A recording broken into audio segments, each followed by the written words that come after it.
নারায়ণপুর গ্রামে বসবাস করত গোপাল, তার বোন আর তার মা। তারা সুখে শান্তিতে বসবাস করত।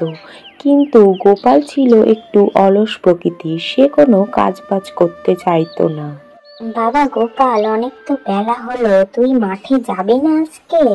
মা, আজ আমার মাঠে যেতে ইচ্ছা করছে না। বাইরে দেখো কত রোদ্দুর বেরিয়েছে, আমি কি করে যাব? তোর এই অলসতার জন্য তুই কোনোদিন কোনো বড় কিছু করতে পারবি না বাবা। দাদা, তুমি যদি কিছু না করিস তাহলে গ্রামের সবাই তোকে মূর্খ বলে ডাকবে, তখন তুই দেখবি মজা কেমন লাগে। মা, ওকে বেশি কথা বলতে বারণ করো কিন্তু, বলে দিচ্ছি। আমার তো একটা নাম আছে, সেই নাম ধরে ডাকবে সবাই।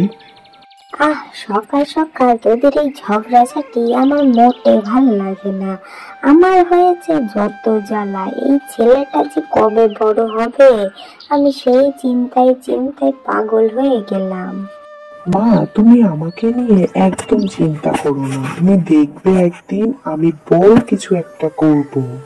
বড় কিছু করবে না তার ছাই করবে। এই তোরা দুজন থাম তো, যে যার কাজে যা বাপু, আমার আর ভালো লাগছে না।